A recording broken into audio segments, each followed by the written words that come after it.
mohon penjelasan Gus, siapa sejatinya nafsu dan apakah dia itu bagian dari diri kita atau berdiri sendiri-sendiri? Gitu nggih. Nggih. Siapa sih sejatinya nafsu? Tinggal melihat kita itu di posisi mana. Kalau di posisi di luar ahad, ya jelas nafsu adalah bagian daripada makhluk yang diutus oleh Allah untuk menguji kesetiaan kita pada Allah. Dan di situ ada nafsiyah dan amarah, ada lawamah dan mutmainnah. Yang nafsiyah amarah itu masuk di dalam sifat basariyah, yang lawamah dan mutmainnah masuk dalam sifat basiroh. Dua kelompok ini sudut pandangnya atau visi dan misinya berbeda. Yang basariyah mengajak kita lalai pada Allah, roh ini diajak untuk lalai. Wa ma ubarri'u nafsi inna nafsa la'amaratum bisu. Yang basiroh mengajak untuk kembali kepada Allah. Ya ayyatuhan nafsul mutmainnah irji'i ila rabbiki radiyatan mardiyah. Setiap saat Pak, dan waktu itu ocok-ocokan. Apa ocok-ocokan ya? Satu narik untuk lalai Allah, satu narik untuk ingat pada Allah. Mana yang kalah dan mana yang menang? Inilah yang Rasulullah katakan dalam satu hadis, sahabat, kita pulang dari perang kecil, jihad kecil. Nanti umatku akan menghadapi jihad yang besar. Itulah jihad memerangi melawan hawa nafsu. Tapi tidak dikupas sedemikian jelas Pak. Mas ayah kita dulu itu dengan bahasa isyarah, karena memang takut fitnah, zamannya memang seperti itu. Lah, jikalau dipandang dari sisi proses menuju ke akad, otomatis siapa nafsu itu? Bagian daripada diri kita yang sama-sama makhluk ciptaan Allah, yang fungsinya untuk menguji pada kita kesetiaan kita pada Allah. Satu. Dua, siapakah nafsu ini? Kalau saya jawab dari sisi hakikat, dari sisi akad, ini Allah ana. Karena selain Allah tidak ada. Lah kalau sudah duduk di situ, ya gak ada yang salah, gak ada yang benar, semuanya berhukum jaiz, wenang. Lah Allah sendiri ya Pak. Udah gini aja, sampean punya rumah, oke, rumah sampean sendiri, jenengan tempati sendiri. Anggap saja tidak ada orang sama sekali di tengah hutan atau di dunia yang hidup Anda sendiri. Misalkan rumah itu milik sampean sendiri, jenengan kencing berdiri salah mboten? Rumah itu Anda kencingi salah mboten? Mboten, karena rumah Anda sendiri. Apapun yang jenengan lakukan suka-suka, karena panjenengan punya sifat jaiz. Coba ada orang lain misalkan, entah itu tamu, langsung masuk tanpa permisi, salah mboten? Salah. Apalagi kalau sudah masuk di dalam kencing berdiri. Gimana ini? Jelas salah. Karena bukan rumahnya sendiri. Iku pemahaman secara logis mawon Pak, biar gampang mudah jenengan paham. Artinya gini, nafsu diri itu sudah muncul innani anallah di dalam diri jenengan setelah kefanaan selain daripadanya, maka apa yang dikatakan nafsu dari itu tadi loh Pak, dari yang goda, melalaikan, yang satu mengajak ketaatan, ingat loh, di situ yang peran siapa?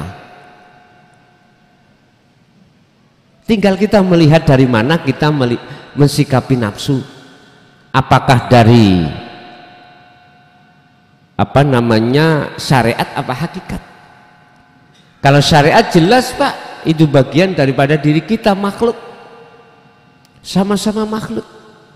Makanya maksudku anfusakum wa ahlikum naro, kalau saya terjemahkan ayat ini secara individu, siapa ahli itu? Ya ini nafsiyah, amarah, lawamah, mutmainnah, itu ahli.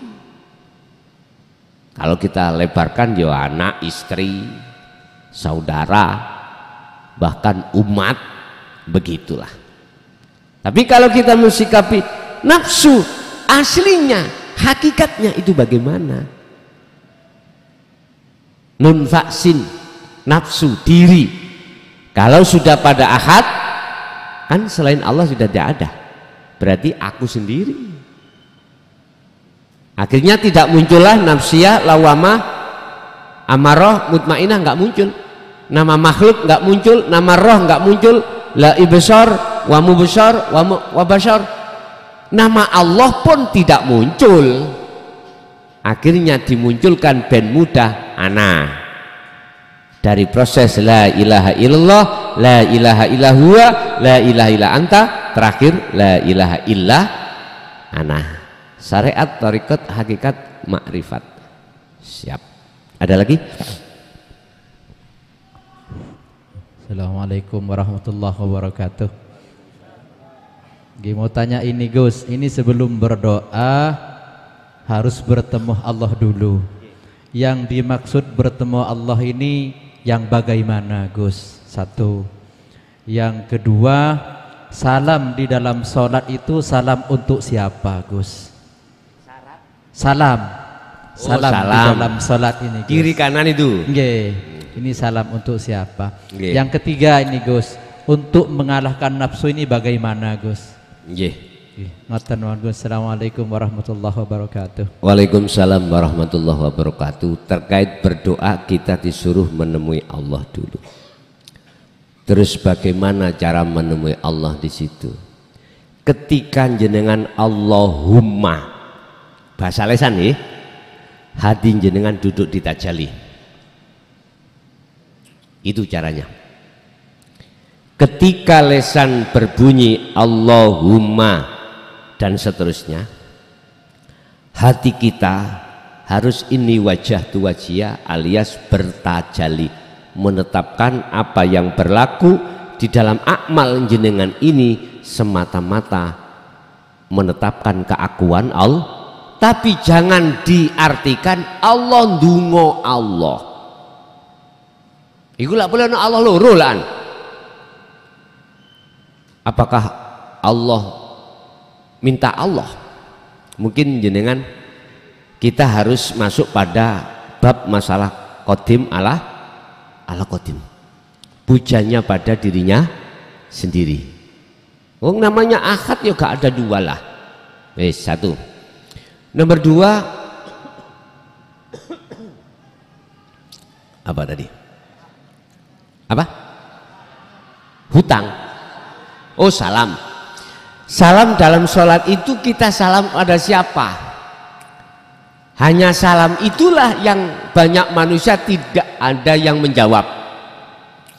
Imam assalamualaikum, gak mungkin makmum jawab waalaikum, kan gak mungkin tuh Pak. Ada terjadi enggak? Hadis salam itu untuk siapa? Pak, dalam diri kita ada dua unsur. Mohon maaf, kita di tengah-tengah, kiri dan kanan ada. Siapa? Kanan jenengan adalah sifat basiroh, kiri jenengan adalah sifat basariyah. Artinya, boleh saya katakan bahasa salam itu mengharapkan kepada kedua belah pihak itu menghadap Allah.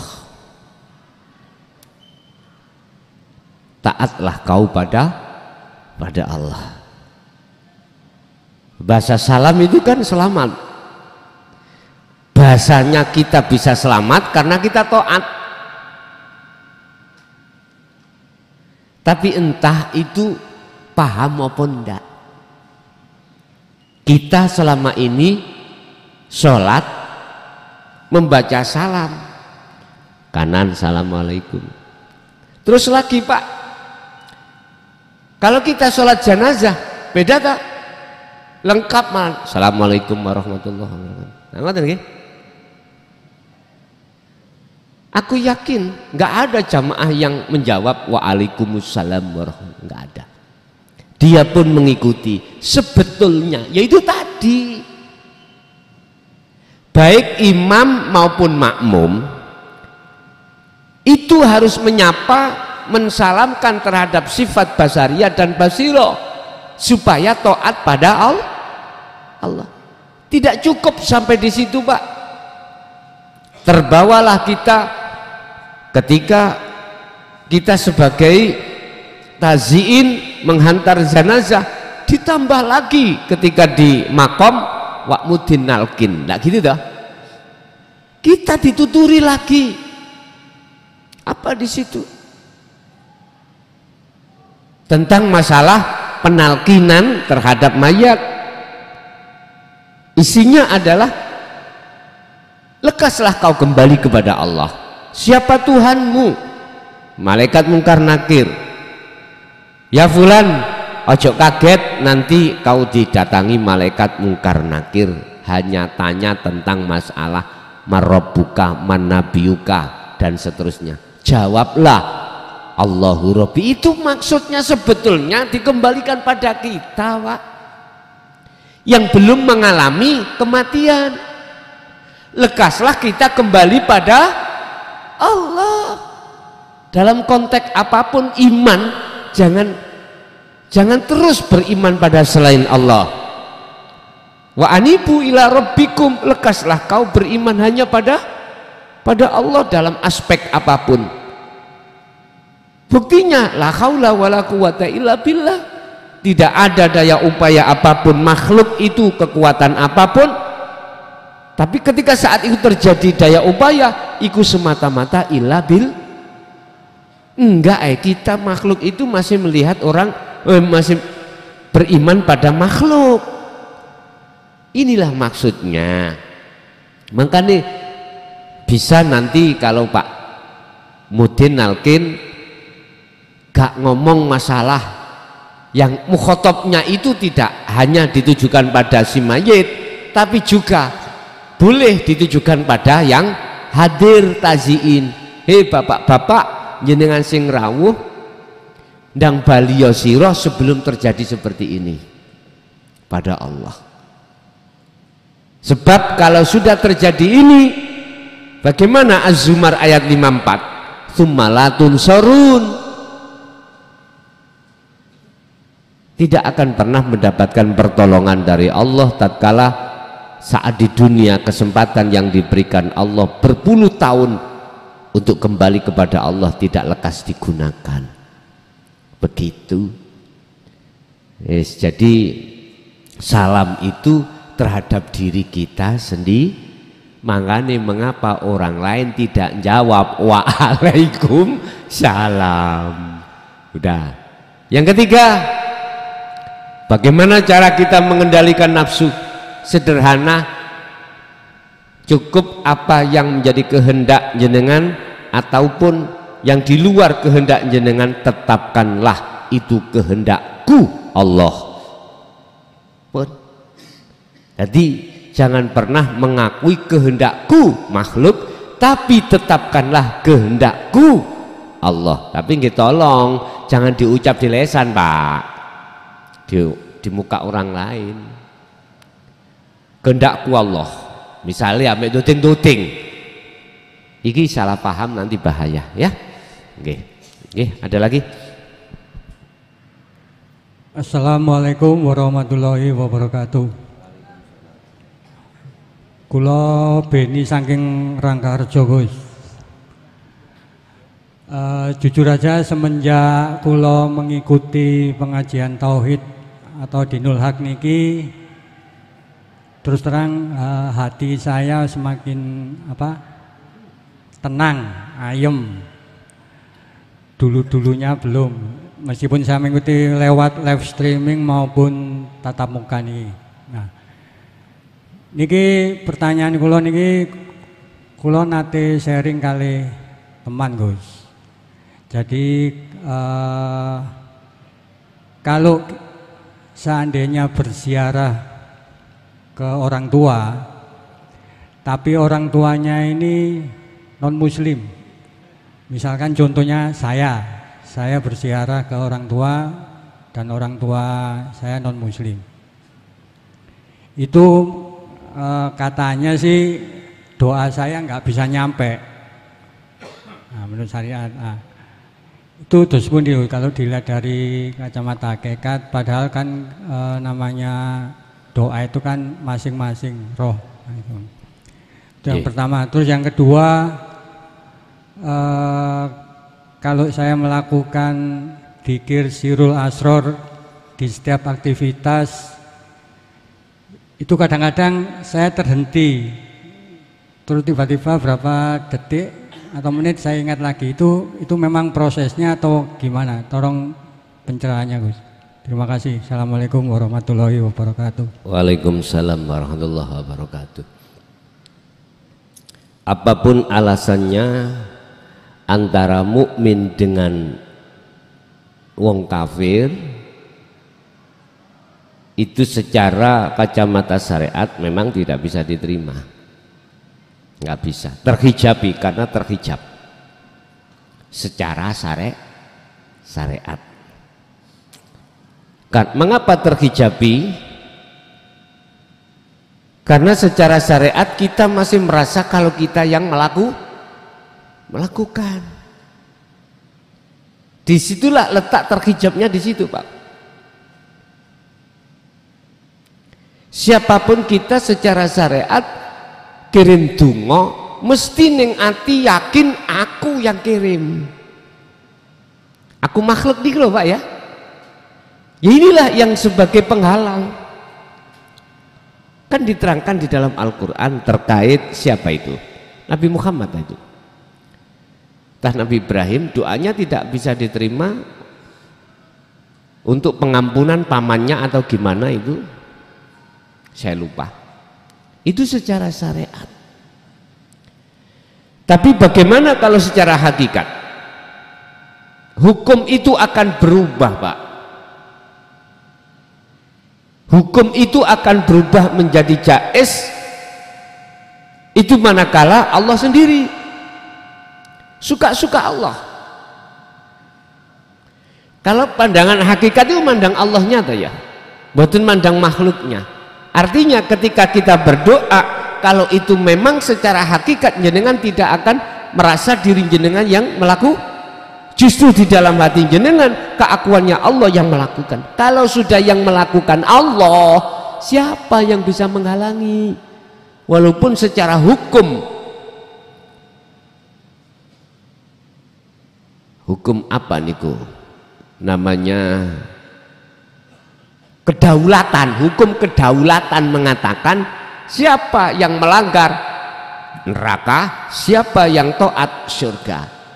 Ini dibalik, orang yang melanggar mesti ahli adab, tapi nyatanya di putusan akhir menjadi rahmat.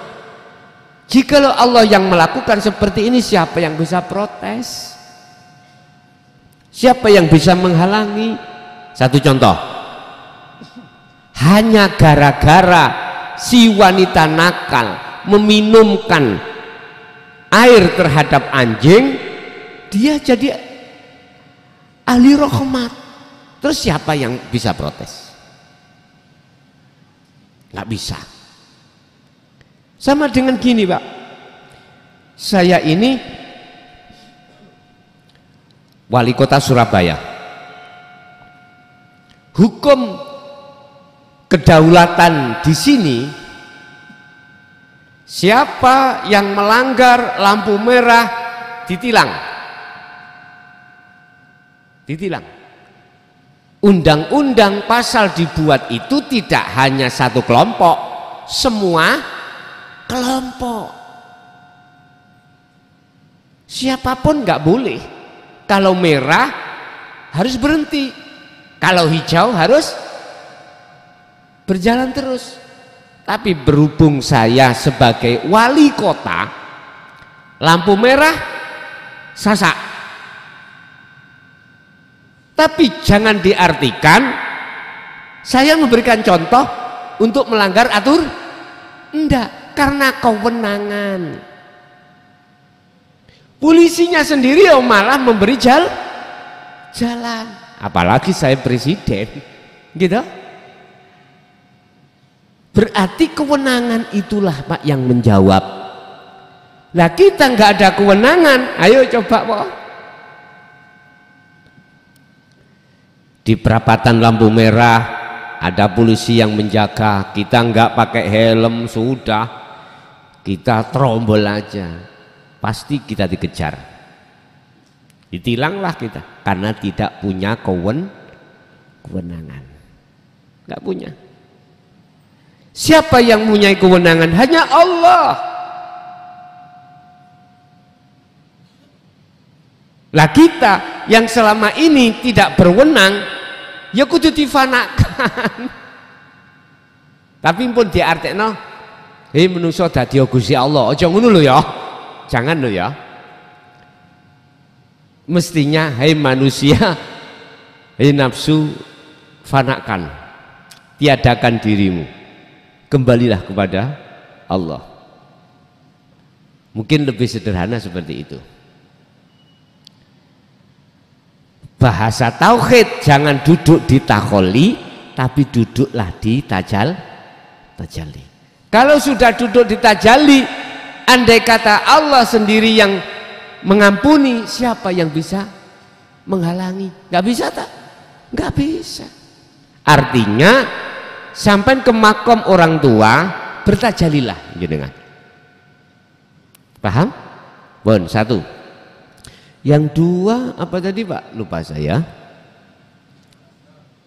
Apa? Oh, sirul asrar, nyambung putus. Ya, oke. Ingat, para kekasih Allah itu diletakkan Allah di makom 3. Tadi sudah saya jelaskan, fana, kamil, baqo. Dan seluruh kekasih Allah ini mesti muaranya masuknya lewat sirul asrar. Urusan torikohnya, toriko apa terserah, semuanya mesti muaranya itu masuk babus salam, yaitu sirul asrar. Ketika kita dimasukkan di makom kekasih Allah di fana, ya otomatis nyambung putus. Nyambung putus itu mesti. Bahkan lebih putusnya ketimbang loh, ini loh wis kekasih Allah. Dikatakan kekasih Allah karena sudah masuk di musyahadah. Lah, pengen sampai gak putus nyambung alias nyambung terus, lanjutkan fastaqamu wadhkur isma rabbika bukrata wa asila. Mulai pagi sampai sore jangan ada jeda. Hati kita melatih terus untuk berzikir, jangan ada jeda. Apa sakit Gus? Ya dilatih toh. Belum tanya gitu, yo gak budal, kuliah gak berangkat. Kita cemplungi, kita buktikan, kita praktekkan. Udah, aku pasti nanti jenengan ada nilai tambah nanti, nilai tambah. Wa minal laili fasjud, malam pun juga begitu.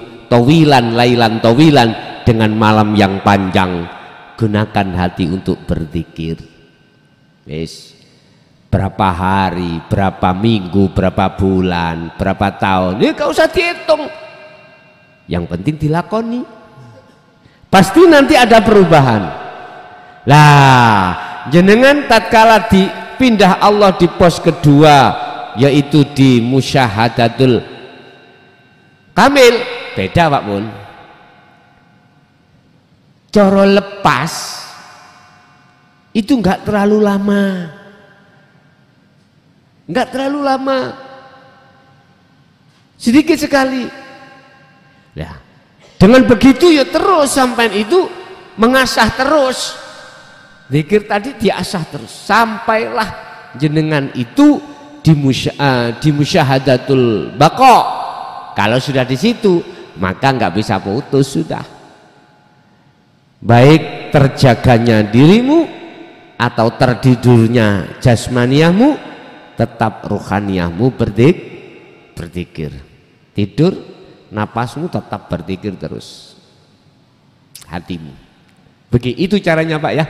Jadi kembali kepada cara nenek ingin putusnya reda, ada proses di mana jenengan itu nanti masuk di dalam surat Al-Insan 25-26, pagi sampai sore, malam pun juga begitu, sibuk terus tanpa jeda hati untuk berzikir. Lah kula repot kerja Gus, ya ambek kerja, ya oleh sedapat-dapatnya gitu. Pingin langsung oleh yang besar, oke, tinggalkan anakmu, tinggalkan istrimu, tinggalkan kerjaanmu, udah kamu duduk di tengah hutan atau duduk di pinggir kali sungai, udah nggak makan Gus, ya nggak tahu. Udah sibuk terus di situ. Atau Pak di rumah suwung terus di situ, gak gila Gus, ya nggak tahu. Belum kok tanya gak gila, belum tanya nanti lapar bagaimana, berarti Kak belum anu. Kalau masih tanya lapar, masih tanya nggak gila, berarti belum siap gitu loh Pak ya. Oleh karena belum siap, udahlah lebih baik kita praktekkan sedapat-dapatnya di tengah-tengah kita itu, dengan di tengah keluarga. Dikatakan lakukanlah itu dengan semampu yang ada pada dirimu. Ngoten. Nggih, ada lagi. Sampun, nggih. Bapak Ibu hadirin jamaah rahimakumullah, sudah jam 9:30 kurang. Jadi mungkin jamaah juga banyak aktivitas lain habis ini. Mulai awal sampai akhir apa yang telah kita terima dari Allah, semoga menjadi ilmu yang bermanfaat barokah terhadap kita dan keluarga kita ila yaumil qiyamah. Lahumul Fatihah.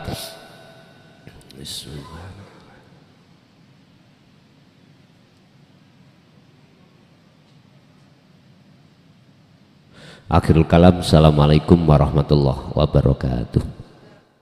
Mohon penjelasan Gus, siapa sejatinya nafsu dan apakah dia itu bagian dari diri kita atau berdiri sendiri-sendiri? Gitu nggih. Nggih.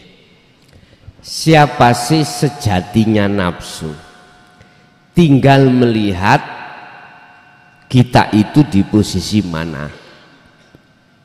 Kalau di posisi di luar ahad, ya jelas nafsu adalah bagian daripada makhluk yang diutus oleh Allah untuk menguji kesetiaan kita pada Allah.